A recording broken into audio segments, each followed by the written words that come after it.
started. Welcome to Research Conference. Thanks a lot for being here today. Today we are delighted to welcome one of our very own DCRI faculty members, Dr. Mitch Krucoff.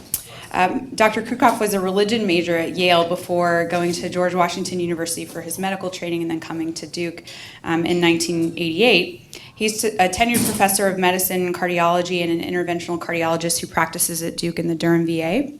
He directs the Cardiovascular Devices Unit at the DCRI and is a special government employee of the US FDA, from which he received a service award, Distinguished Service Award in 2007.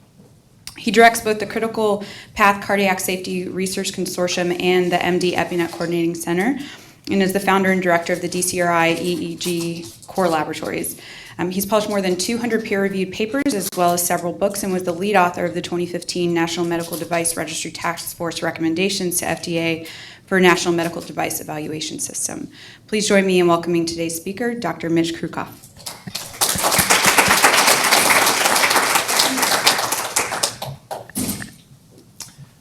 Well, thank you. And good afternoon, everybody. It's always great to be home. And you know, Noon Conference has always been a place to share ideas and also sort of share headaches and come up with solutions. And that's really, in my now third decade here, I think what's been most fun and most exciting. I think it's timely that we're actually also celebrating the 50th anniversary of Sgt. Pepper's Lonely Hearts Club Band recording. And it's timely for a couple of specific reasons. One is because for Abbey Road Studios, what the Beatles forced the recording studios to do at that time produced a device revolution, which actually a lot of us from ECG and other analog recording systems have benefited from in the advent of digital technologies for almost all of our imaging and analog waveform monitoring. It also was a musical revolution that, in its transformative nature for art, had a lot of liquid moments and liquid pieces. And I think that's a pretty good welcome to medical device innovation in the 21st century.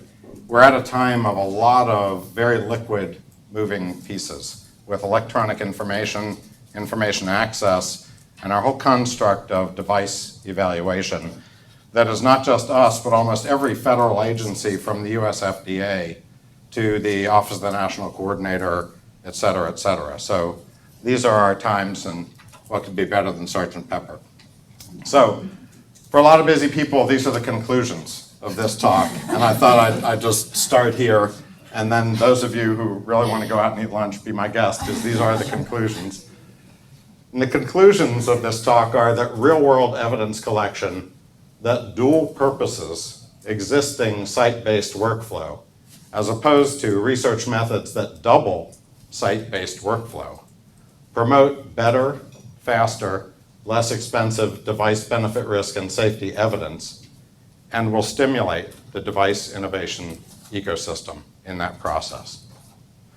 Secondly, development and integration of structured data elements across electronic health systems will promote both the consistency and the quality of what we call real-world evidence through these portals. And finally, that data informing medical device benefit risk and safety analytics must support a very unique kind of dimensionality. The patient factors, the device, make, model, and manufacturer factors, the procedural, technical, how the device is used factors, the operator proficiency, has your doctor ever done this before, matters, and adjunctive therapy like dual antiplatelet therapy to keep a drug-eluting stent from clotting. All of these factors matter, and this granular device dimensionality is really different from what we deal with in pharmaceuticals and biologics. So this is the unique dimensionality of medical device information. So thank you very much. Enjoy your day. Okay, speaking of thank yous, there are more thank yous than I can actually put on one slide, and I'm sure I've left some key people off, and I apologize for doing so. But there's such a long trail here of the information, what devices we're really talking about, and who gives and needs credit. And most of all, even with his short tenure as FDA Commissioner, Rob has rocked the universe in terms of pushing this transformational vision at a level that certainly I could never have done, and I wouldn't be here standing talking to you if it wasn't for the house that Dr. Califf built. In addition, I want to make sure at a very practical level that everybody here realizes this is not just a philosophy talk. We have multiple manufacturers who are either actively engaged with us or talking with us about novel directions, registry and real-world evidence-based prospective device trial designs that are different than what they've done before for regulatory indications. And this is just in cardiovascular. Deb Fisher's here, and we're already seeing this model move to GI. This is about all medical devices, although most of the experience I'll have to share today comes from the cardiovascular world. So as is true of all the DCRI, we've never really been content to do things the way they've always been done. Cookie cutter models are really not what drives a lot of the passion, whether it's statistical models or operational models or bridging data that is collected in the pre-market randomized to post-market models. These are all areas in the devices area that we have taken since the Food and Drug Modernization Act in 1997 by statute requires the FDA to actively seek the least burdensome path, or the quote that I'll use so many times, which came from Mike Berman when he was president of the SciMed Corporation. If you want to talk to me about new designs for trials, they've got to be better, faster, and cheaper. If you can say better, faster, cheaper, industry is ready to talk. So perhaps the most important of these novel directions relative to today is the first publication around a design to use a registry as the basis operationally for a prospective randomized trial. And this is Connie Hess's paper about safe PCI for women. We're partnering with the NCDR, and based on a grant that Bob Harrington and David Kong had received from the NIH to form the NCRI, we designed and executed, using a registry, a prospective randomized trial. The other thing I want to make clear to everyone is that this is, while US-centric, because the US FDA only has jurisdiction in the United States, the US FDA also has a very strong presence globally. And the interest in global regulatory harmonization for medical device evaluation, as most nations of the world now deal with heart disease and long-term acquired disease, almost more and significantly more frequently than infectious disease. These kinds of standards and these approaches are not just US-based, but are the focus now globally to new support and approaches. And in 2017 at TCT, we'll see the presentation of the first single protocol randomized prospective trial enrolled both in the US and Japan for registration purposes, both in Japan and the United States. And David Kong wrote the methods for that Harmony study that we will present this coming fall. So in the era of 2008 through 2011, the economic meltdown led to a lot of angst and what was now referred to as the exodus period of medical device research from the United States, medical device companies from the United States. And what was published in the Times here quoted the reason executives say was that it would take too long to get a new cardiac stent approved by the US FDA. And I also want to point out that this is from an executive at Biosensors International, and that at this point we have enrolled more than 350 patients into the first pivotal biosensors device trial in the United States, with Lisa Hatch as the project leader working with Roseanne White. We are handling the data. I'm the international PI for this first study where biosensors has now come back to the United States because we are doing business in a different way. What we perceived as the source of the problem was that it's really not about the FDA, certainly not exclusively about the FDA, but about 3 decades of having too much money in the clinical research arena that allowed us to build a parallel universe model where, in addition to all of the work and all the reports and all the information that we enter in clinical practice, we build a parallel universe that fills out case report forms with exactly the same information by completely independent staff in what we call clinical research. And what this parallel universe model has developed is a terrible myth that somehow for higher quality evaluative information, for larger cohorts, for longer follow-up, for faster enrollment, you just have to pay more. And the price of trials versus the productivity of trials in the US are parting curves going in opposite directions. And largely, the reason you have to pay more is not because you're paying off the FDA. Largely, the reason you have to pay more is because doubling the work at the site level is more and more expensive to do, is more and more annoying to do, is less and less welcome as a way of doing clinical research. So in 2012, it was my privilege to work with some very distinguished colleagues and publish a perspective that said, what if we did this differently? And the only really welcome message, and we were surprised at how warmly welcome the message was for an economic meltdown, is to shift to processes whose primary focus is to eliminate redundancy. Everybody gets the benefit of eliminating redundancy. And by taking an ecosystem approach of aligning operations and objectives, we promoted a system that actually gets to the better while being substantially faster and cheaper, depending on where we get our source information from the site-based level in the first place. In around that same era, the US FDA took the Medical Device Epidemiology Network, which was a subsidiary of the epidemiology branch of the Center for Devices, and decided they wanted this to be an independent entity, a public-private partnership outside of FDA. And we wrote a charter that was taken and granted, and we became the coordinating center of the Medical Device Epidemiology Network to develop and maintain national and international scientific infrastructure and methodologic approaches to overcome and eliminate discontinuities in evaluation and surveillance that currently exist in the total product lifecycle. And the vast majority of those discontinuities and redundancies were by segmenting and reinventing definitions and starting all over at every step and every milestone in the TPLC.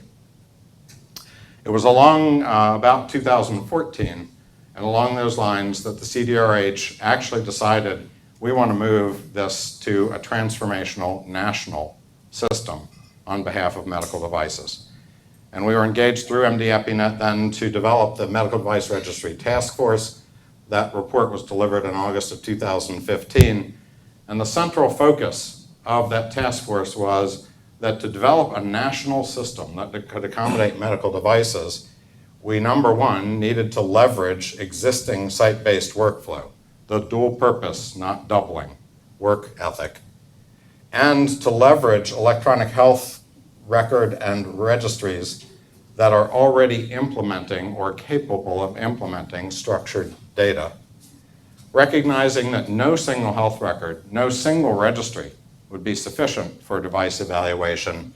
We coined the term coordinated registry networks as a way of putting nomenclature around the idea of if we take registries and EHRs that have complementary information and link them, we're still in the primary site-based workflow domain.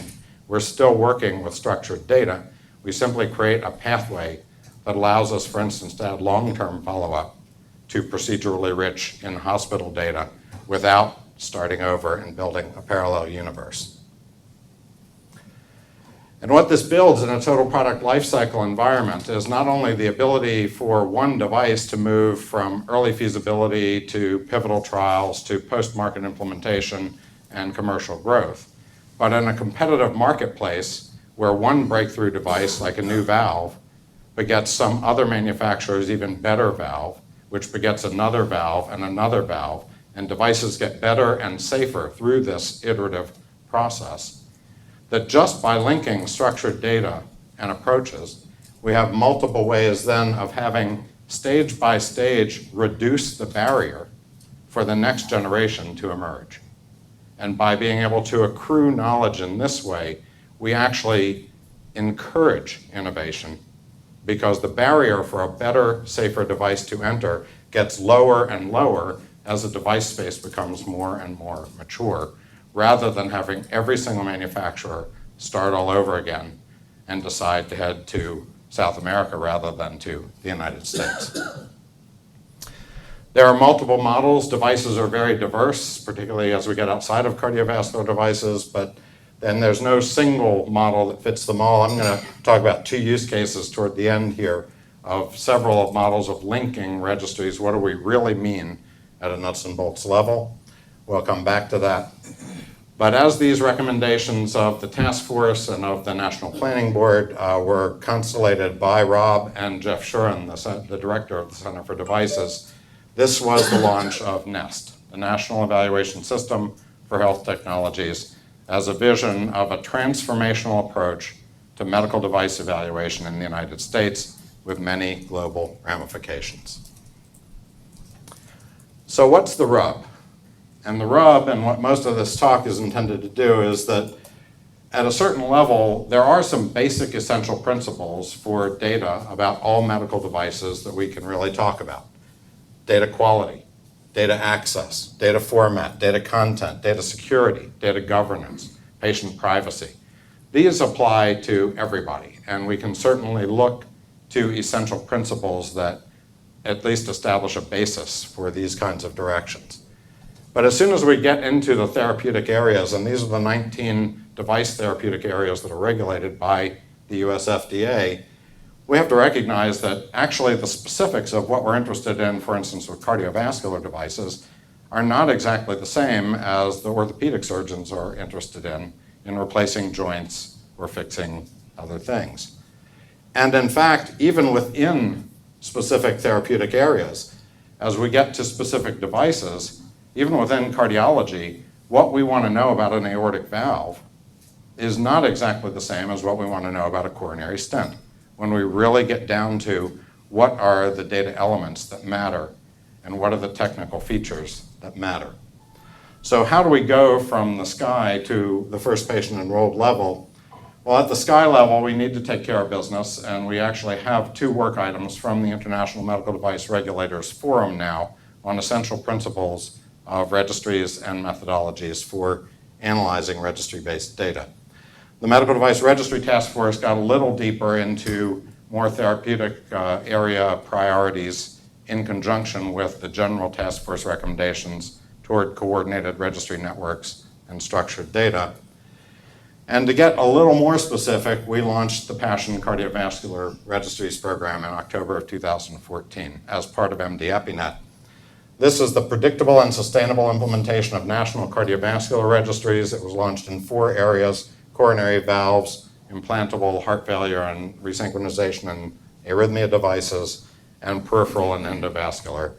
And this is the source of the 2 projects that we are actively conducting that I'm going to be ending this talk with, which are the use cases, where we can really focus in the SAFE STEMI for seniors study and in the RAPID project. Okay, so what is it about structured data and device dimensionality that's a good idea? And then what are some of the challenges to actually getting there?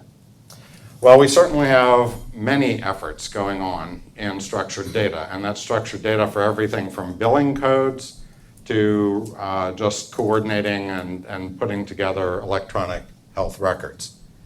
And what many of these initiatives, including the Sentinel initiative, which is contracted through the other side of the FDA, the much larger Center for Drugs, all of these are value added if they create things that for medical devices we don't have to reinvent, that we can just adopt, be part of a national perspective and go forward. And out of these efforts, far and away, this gives us access to already deep thinking and well-established predicates for clinical descriptors, lab values, and concomitant medications. What this doesn't give us a lot of well-established format for is a unique device identification, is supplemental unique device information such as clinically relevant size of medical devices, or anatomic characteristics such as calcification or tortuosity, novel imaging characteristics that may be what we need to define these entities, flow, procedural specifics, how much pressure did you use, how much size and how much modification of that size did you use, operator experience, who's doing the procedure, outcomes, patient-related outcomes. Actually, a lot of those Sentinel and others do capture pretty well. But in medical devices, it's not just whether the patient lives, dies, and feels better. In addition to that, whether the device works or fails along the way, and the modality with which the device fails along the way. And if you're able to replace it fastly so the patient doesn't come to harm, it still matters in devices that the device failed and why it failed along the way.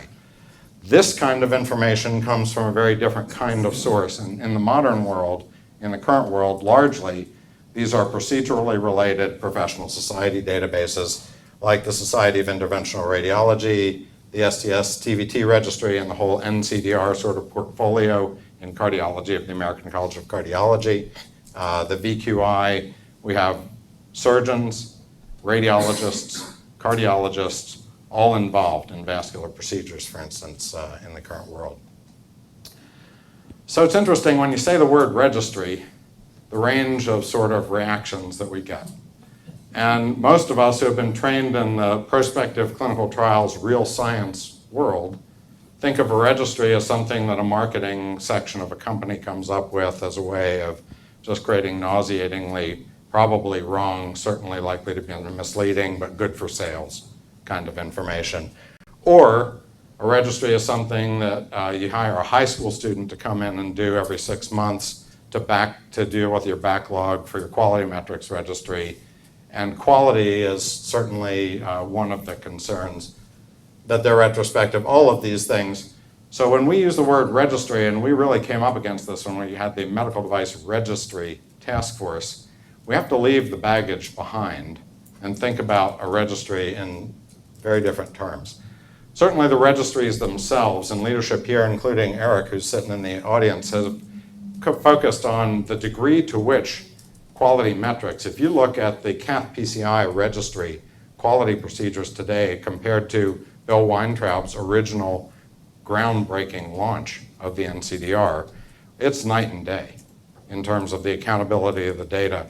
It's not perfect, but it's night and day. And the vision of where registries are meant to go goes far beyond quality metrics in the modern world.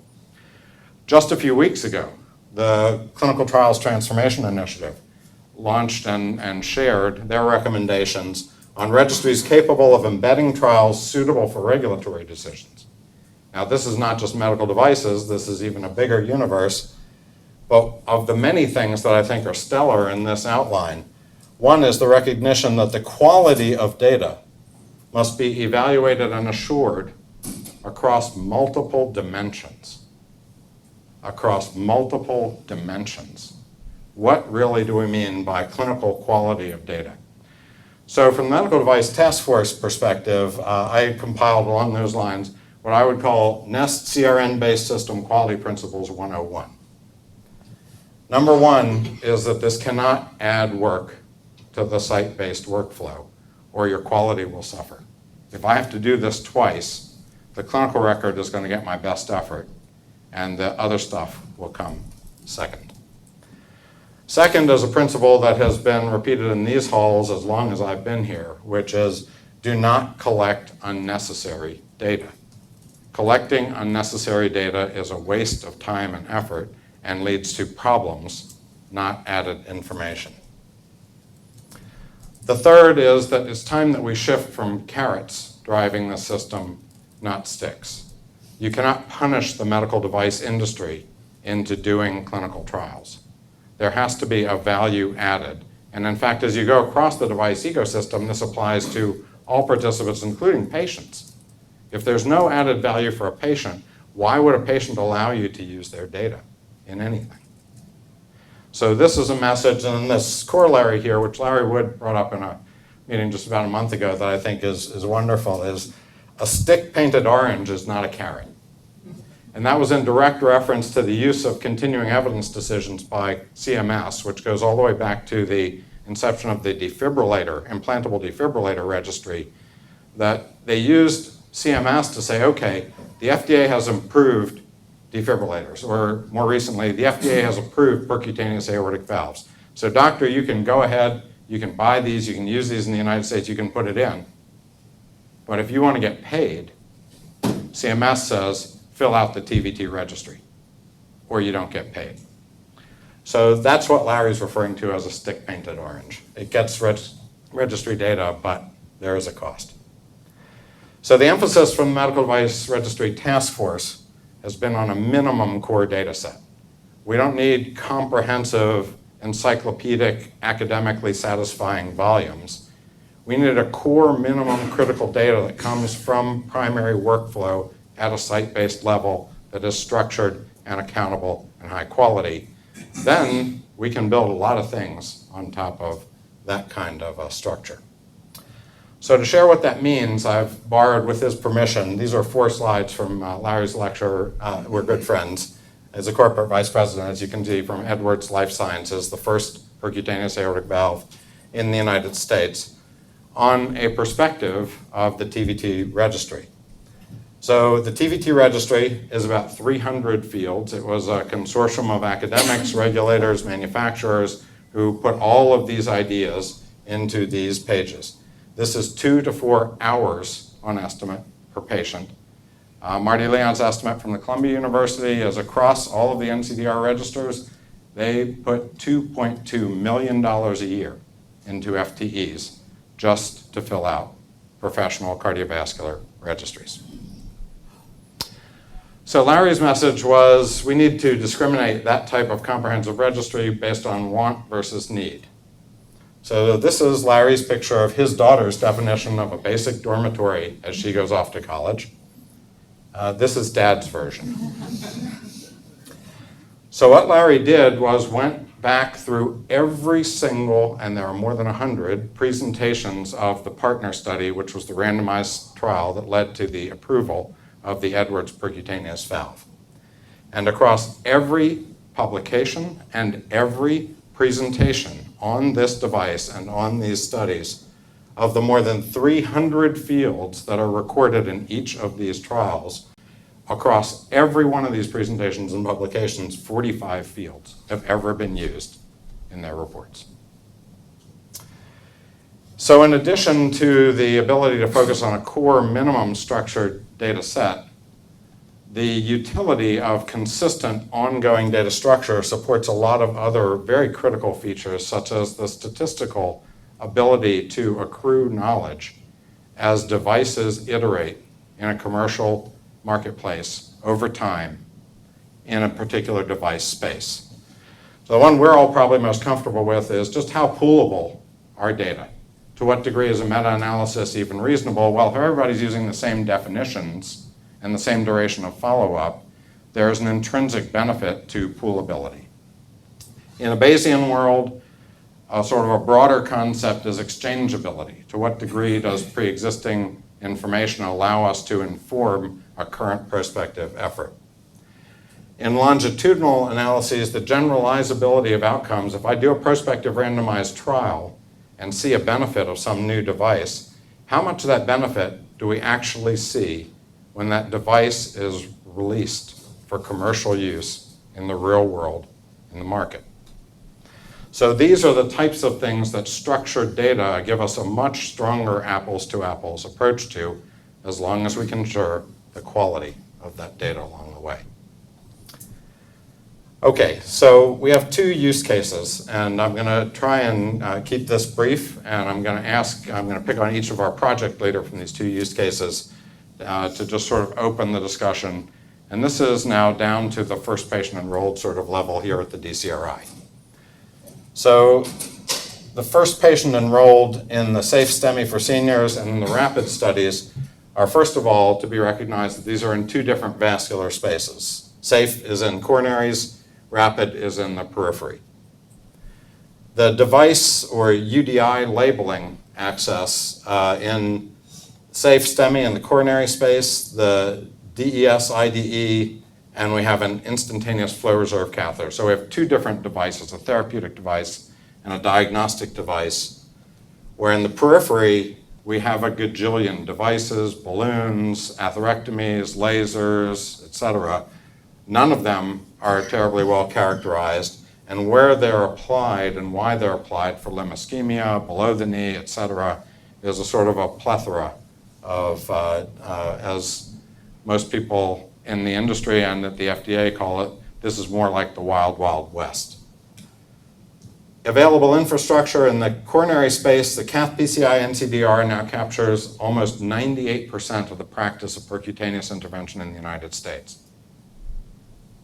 98% of the practice, that's a pretty good place to start, at least for a structured beginning as far as cath PCI goes. What cath PCI does not give us is long-term follow-up. It gives us through the end of the index hospitalization, and when you walk out of the hospital, cath PCI is done.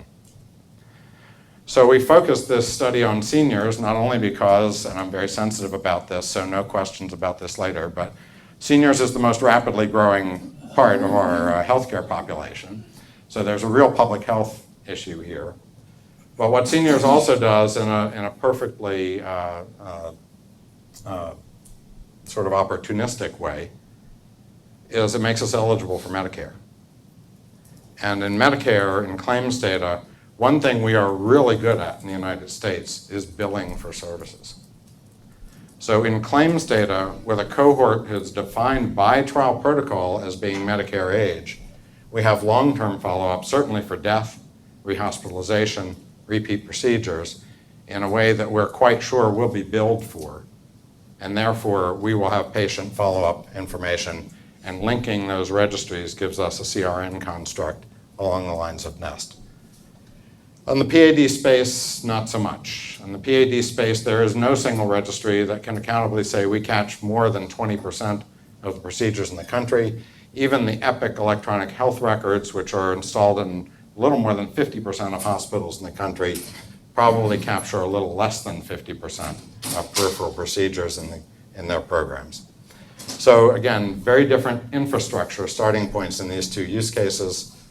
The site-based models for Safe PCI for women, we at least have 70 sites in the United States that have already done an NCDR-based prospective randomized trial. They did that with us, and we know exactly how they did with that. On the PAD side, again, not so much, but the PAD side starts with, can we create a minimum core data set that actually would emerge from primary site-based flow without the sites having to do extra work? In terms of users in the sites, on the CAD side, for percutaneous intervention, it's all cardiologists. And again, we have a number of them who are experienced radialists from Safe PCI for women. On the PAD side, we have 3 completely unique disciplines, all of whom work with these patients: vascular surgeons, interventional cardiologists, and interventional radiologists. So a much more complex landscape to bring together. And on and on. And I think for time, I'm just going to keep moving. So Safe PCI for women, again, one of the keys here was that a lot of these novel groundbreaking efforts, we have been in a very good position because we're the DCRI to talk to multiple sponsors about reasons and rationale, and through public-private partnership type dialogue, have been able to retrieve this sort of pre-competitive willingness to collaborate, certainly in a public health study. So we had ASSIST, Abbott Vascular, Eli Lilly, Medtronic, Terumo, and the FDA Office of Women's Health, all supporting the cost of this study. That came to the sponsors on average spending about 25 cents for every dollar of cost to get this done. I think it's a pretty good debate as to when the study was reported, and it was featured late-breaking clinical trial that Sunil Rao, who was PI, presented at TCT in 2013. But I think there's still a pretty good debate about whether Connie's methods paper or Sunil's scientific report actually generated more interest, and certainly got mentioned by Michael Lauer in the New England Journal of Medicine when he commented on the TASTE study from Scandinavia, as well as the Safe PCI for Women study, the only prospective registry-based randomized trial ever performed in the United States of America, in his commentary in the New England Journal. So what was unusual operationally for Safe PCI for Women that became the template for Safe STEMI was that patients who were randomized into the Safe PCI study already had an FTE entering their data along with 100% of the rest of the cath lab clinical flow, demographics, medical history, procedural data, and index hospitalization adverse outcomes into the NCDR cath PCI registry. This is flow in the workplace, independent of the research program. The research program was actually, through the NCDR, an electronic permission to identify the randomized patients in the SAFE study and auto-populate a Part 11 compliant database that was here with all of the variables that were already entered in the site-based workflow. For Safe PCI for Women, we added a very nominal, about 2 pages of case report form. That was actually the site coordinator's job. And overall, for the final analytic database, what the site coordinators realized was that in this model, about 65% of their work per patient disappeared. And enrollment in this study took off because site coordinators get this very quickly. So Safe STEMI for Seniors, Britt, who's here, Britt Barham is the project lead. This is a coronary disease model where, again, we have multiple sponsors. So in this case, non-competitive sponsors for the major contributions from Volcano Philips for the diagnostic device, the IFR wire, and Medtronic for the therapeutic device, the drug-eluting stent. So in this case, for a labeling decision, which will be supported and impact their sales, we're in millions of dollars there, they're going to pay 45 cents on a dollar per actual cost just by being a paired model. I'm not going to go through the whole design, but basically these are patients having STEMI, 65 years or older. Those who have multivessel disease are randomized to complete revascularization guided by the IFR catheter, or the other cohort have only classical infarct artery revascularization. So this is for labeling for this catheter to be used in a STEMI, completely novel to their already commercially approved labeling. On the Medtronic side, the IDE for the device is in patients who are just treated classically, single or multivessel patients in whom the infarct artery is revascularized using this stent in a single-arm study compared to an historical model. And as I mentioned before, what we're doing for short and long-term follow-up is these are NCDR front-end sites by design. So that's the index procedure, concomitant medicine, descriptors, and complications in the index hospitalization. And for long-term follow-up, we have centralized follow-up combined with claims data, administrative data, that is largely used to ascertain key events, death, rehospitalization, repeat procedures, stroke, that are then subjected to independent adjudication in the exact same way that the events detected by centralized follow-up are adjudicated. So we've had a few lumps along the road, including the fact that the NCDR's version 5, which they would not allow us to use, the version 4, which we used for Safe PCI for Women, because they're going to version 5, is now 2 years behind and is delayed out until mid-2018. So interestingly, in the interim, because of the delays, we went ahead and built an ECOS, a clone of version 5 NCDR, and we're probably going to finish the trial before NCDR even comes online. So welcome to the world of liquid pieces. We also had $9.75 million in hand from the sponsors and a front-end commitment. And by the time we actually got down the road with a number of turns along the way, we were looking at about a $15 million actual budget.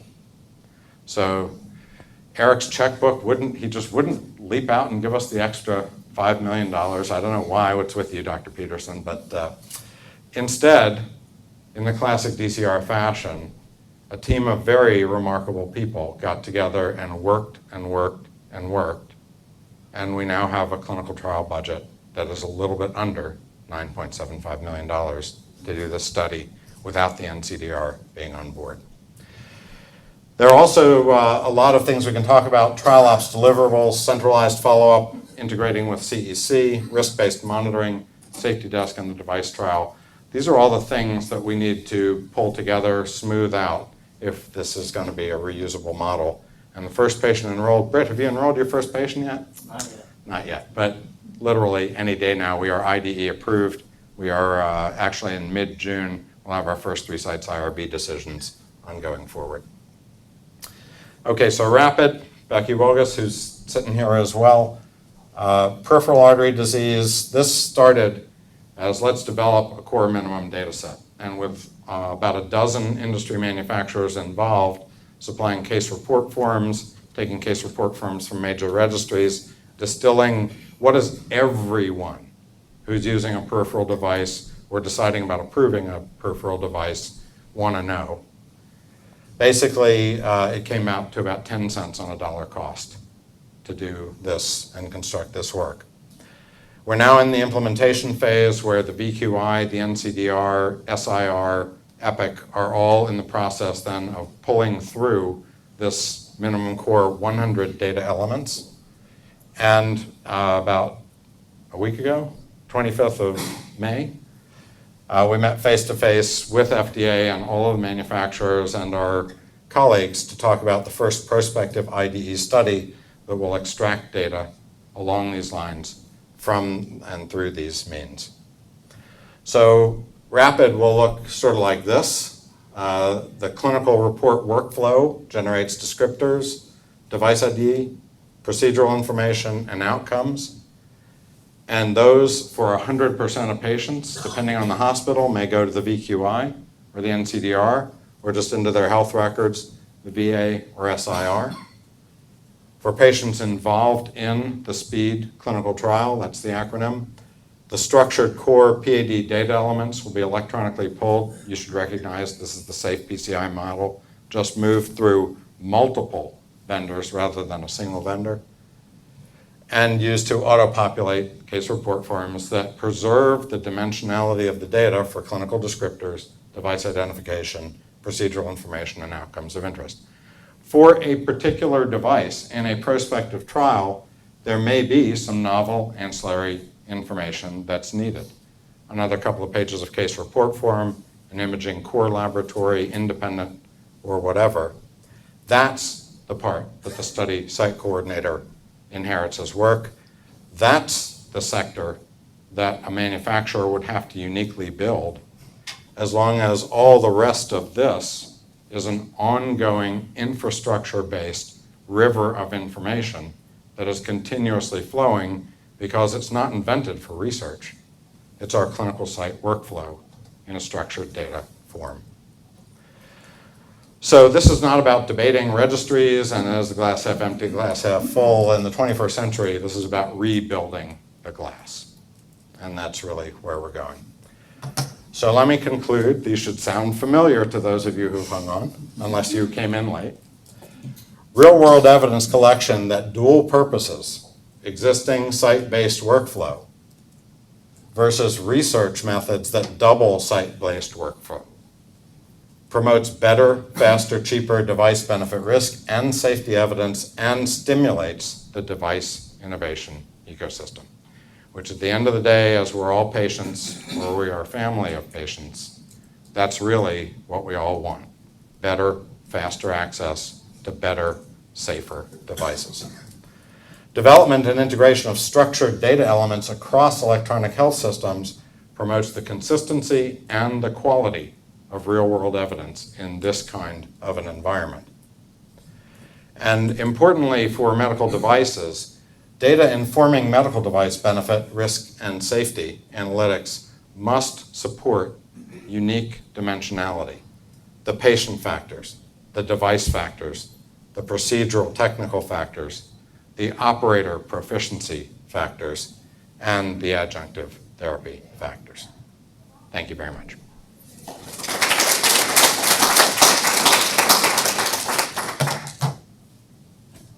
All right, who wants to start? So I'm going to ask Britt and Becky just to take 2 minutes each and just sort of comment about what getting SafeSTEMI off the ground has been like and what RAPID going forward has been like.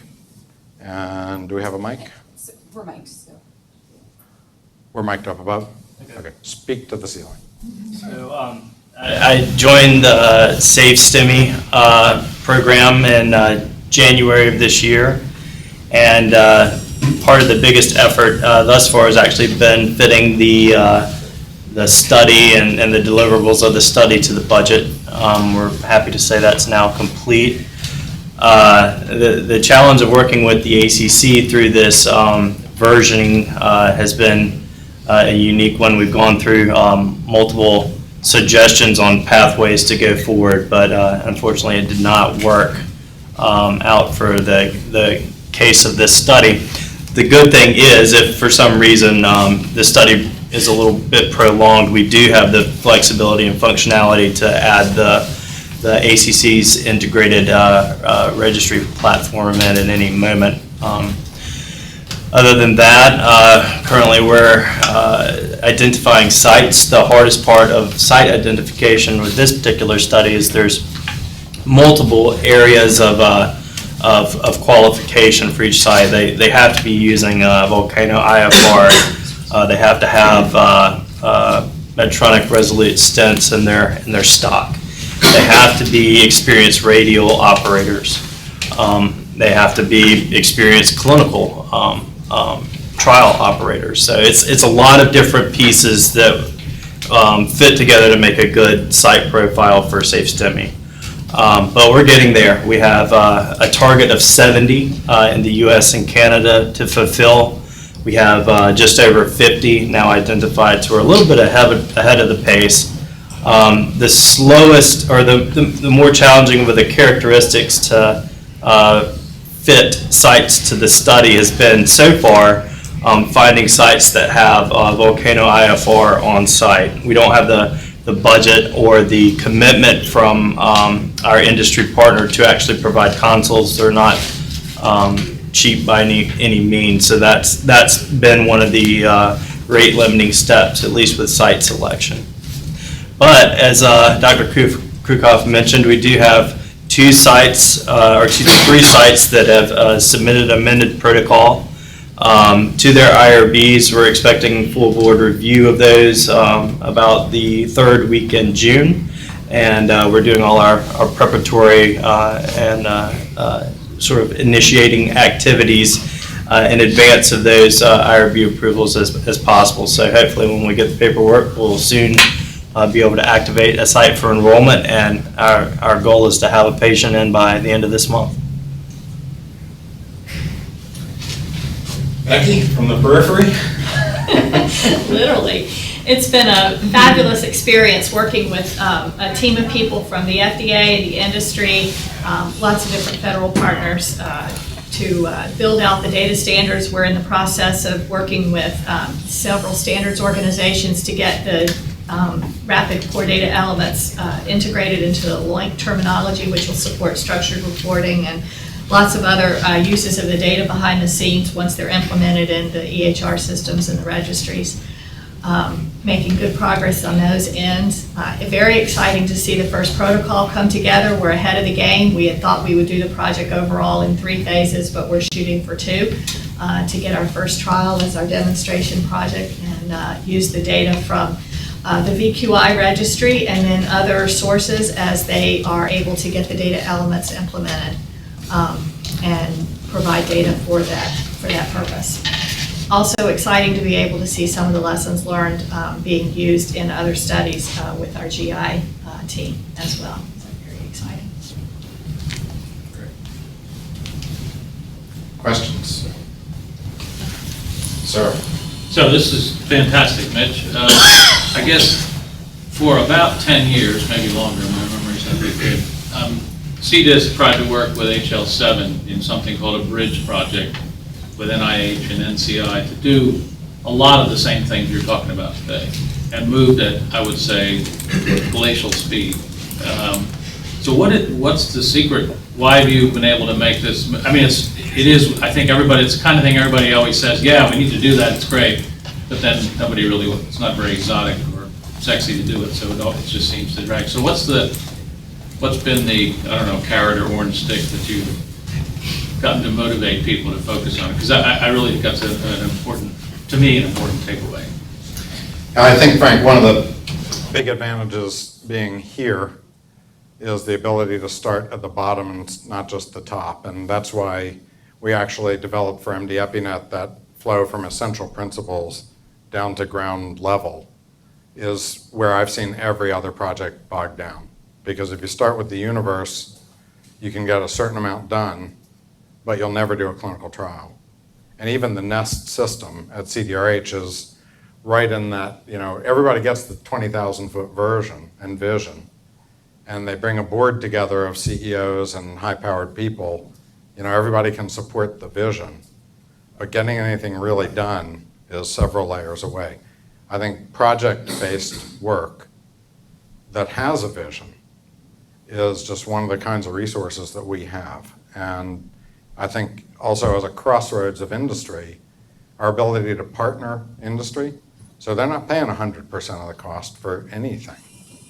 That gives us a working environment that's just different, and we can build up and, I'll speak for myself. I think I'm a very credible thief. I was deeply schooled in steal everything you can.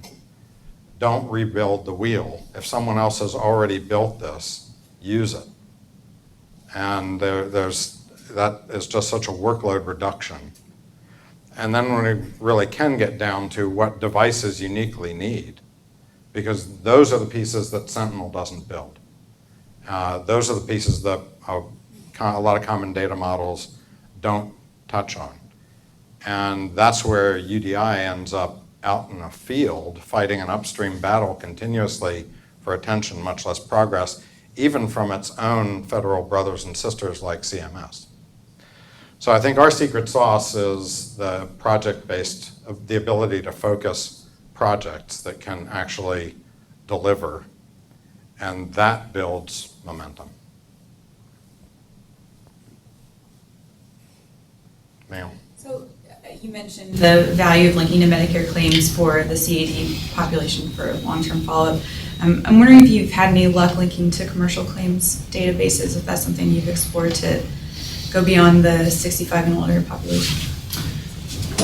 So I hope everybody could hear that, because this is a great question. How do we get out of just using Medicare and into other financial resources? And actually, we thought we had a great step and met with the president and director of the PMDA, which is the Japan FDA's sort of interface with the public.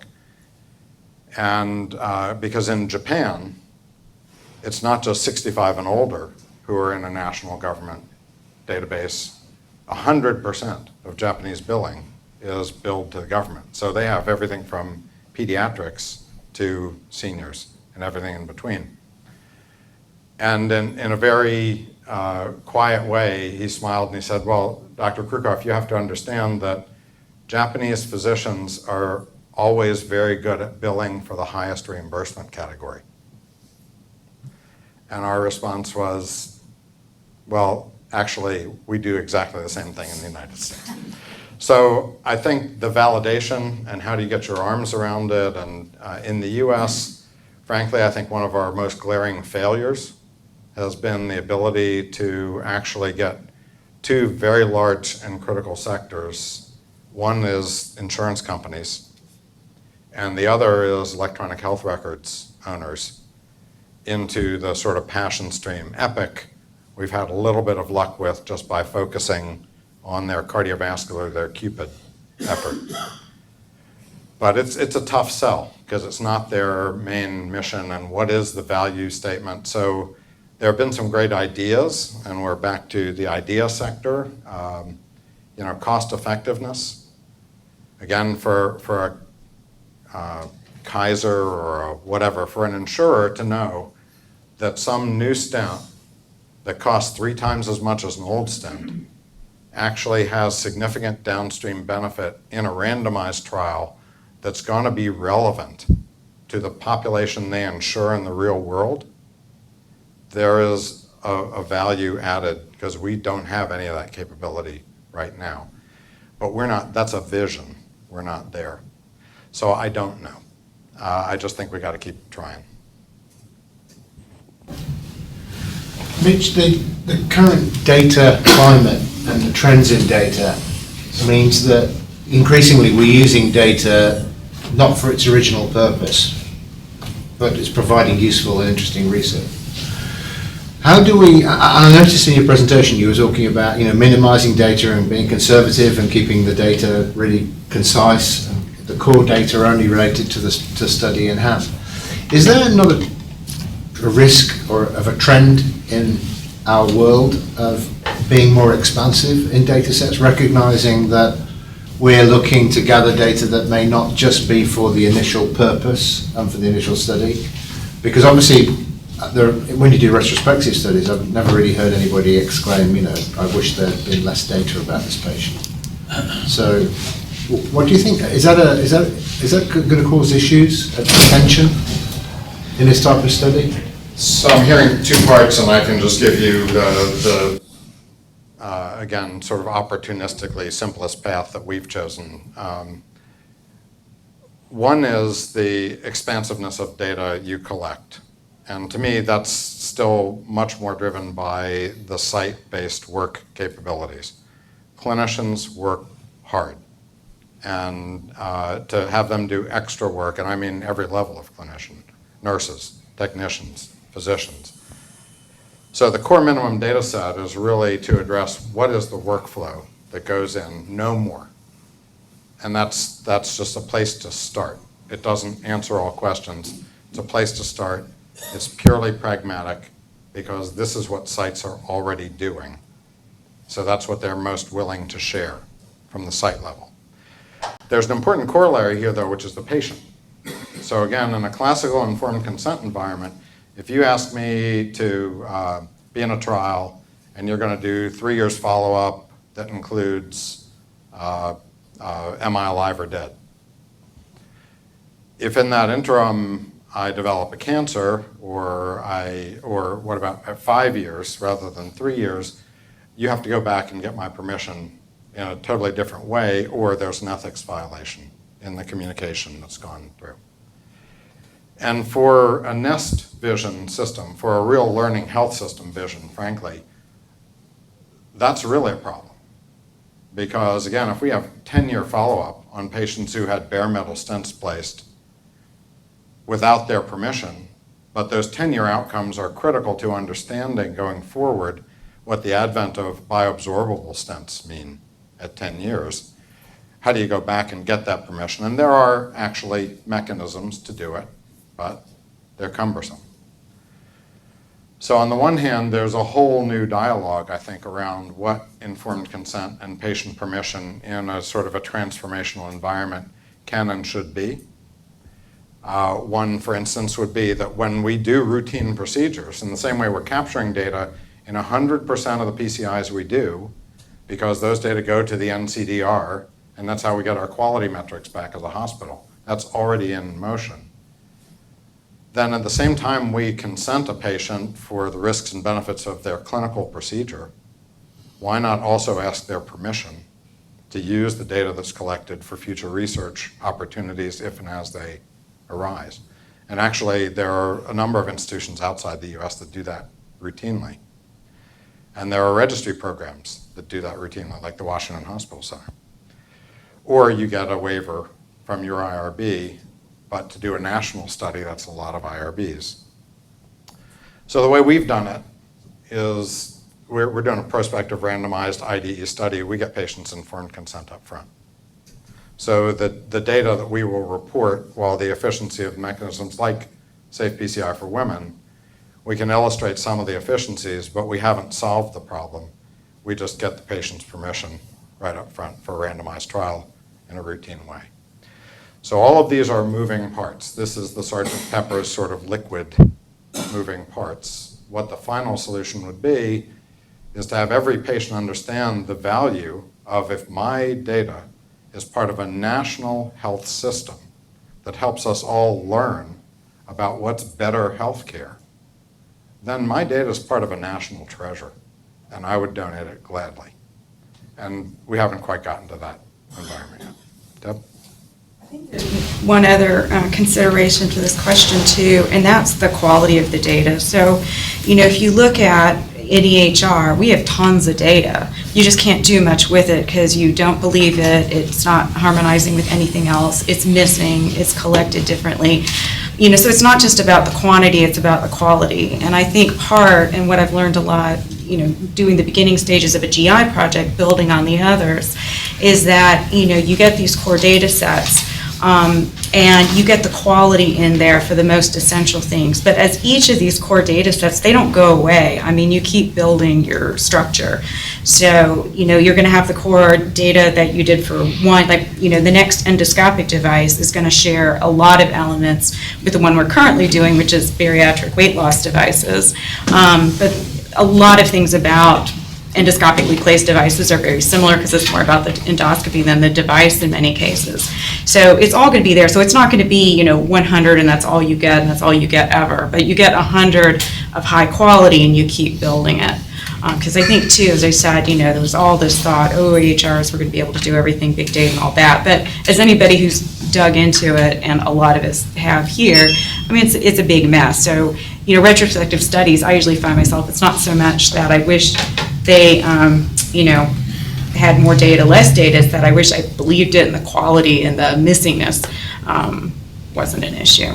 So just another consideration for this approach. The nomenclature I haven't hammered, but just to be aware, is that there is a distinctive difference between real-world data, which you could collect tomorrow, and real-world evidence, where the data you find is accountable enough to really create a conclusion, right? Just to follow up on your response to David's question, I know the number of patient meetings we've had in the data sharing arena where patients will, vast majority of them will say, I assumed you were going to share my data when I signed up for this study. So actually, I know there are discussions going on now in OHP to think about restructuring informed consent to make it an opt-out, not an opt-in. In other words, assume if you're going to enroll in a clinical trial, your data are going to be shared. Because you're actually right, you don't really know you're going to need it till long after the fact. That's a common problem. Cindy? Yeah, Mitch, when you extract data from these databases, these core databases, are they the same level of quality if we would put a database together here? Are they held to the same missingness? Not necessarily. So you can hold them. So for instance, Sharon Lees-Norman at Harvard, I think, has taken some pretty deep dives and looked at to what degree the heterogeneity of data quality can be statistically overcome in pooling towards device questions. And in devices, clearly the FDA question that recurs is, what is good enough? So to me, that's a slippery slope, but at the same time, a lot of that perspective has been developed from, and to me the question is really how much better can we be tomorrow than where we are today? So right now, if any of you have ever delved into medical device reporting, so the FDA gets a slew, like somewhere in the vicinity of 2 to 3 million medical device reports a year that claim everything, and that bad things happen. It was the device. Maybe it was the device. Maybe it was the operator. Maybe it's a batch of devices that have been poorly manufactured. I mean, these are very real questions. Insulin pumps where the tubing cracks. Insulin syringes that arrive with cracks in the tubing. All sorts of shapes and sizes.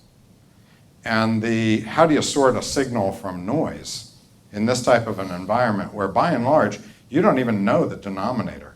So if when the Cypher stent was released, there were 44 stent thrombosis reports within 4 months.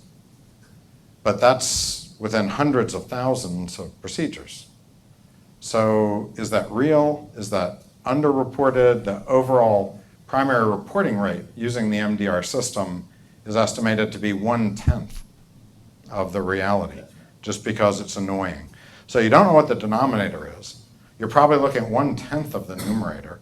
The granularity of the information makes it almost impossible at times, unless you really have a cluster that identifies a site or a cluster that identifies a manufacturing batch. Sorting through this, and this is the state of the art today. So in the devices world, how good is good enough? Well, how good is good enough to be better than that doesn't have to be perfect. But I think keeping an awareness of this, and again, building a system that organically can improve this quality. And I'll finish with just a last point. So in 2006 was sort of the first dawning of awareness of maybe these stents thrombose. And of course, media headlines that the Time magazine headline was, "We're putting hand grenades in hearts." And Wall Street Journal, drug-eluting stents cause heartburn. So in December of 2006, the United States FDA convened a 2-day special public advisory panel and invited all experts from all over the world. David Kong and Eric Eisenstein were among them, reporting data from the Duke database on patients with bare metal stents and drug-eluting stents who were continued on dual antiplatelet therapy or not, along with Patrick Soroy's and basically all the experts in the world, to try and boil down what really is going on with stent thrombosis. And the biggest wrestling match out of all of that was that everybody defined stent thrombosis differently. So from the major database manufacturers, Boston Scientific, Medtronic, at that time Cordis Johnson & Johnson made the cipher, you got all kinds of different numbers, but you also had all kinds of different definitions. So that was the era where we formed what we called the Academic Research Consortium. And between Harvard, Columbia, Duke, and the US FDA and Rotterdam in Europe, a small group to create pragmatic definitions, and among them, in the coronary space, Don Cutlip's first publication in 2007 Circulation, the ARC stent thrombosis definition, possible, probable, definite criteria, were published in the public domain. Not a regulatory requirement, but every single pivotal study and more than 500 clinical reports since that time have all used one definition. And we have learned more about the vicissitudes of stent thrombosis, the reduction of stent thrombosis by the second generation of drug-eluting stents, newer polymers, zero polymers, just by having a consensus definition that was used structurally. So how much is good enough depends on what we're starting with that we're trying to improve. And in a lot of settings and devices, what we're starting with is pretty noisy, getting better, not too difficult, as long as we're clear and focused about moving forward. And we have a resource like the DCRI to help it go. So thank you very much.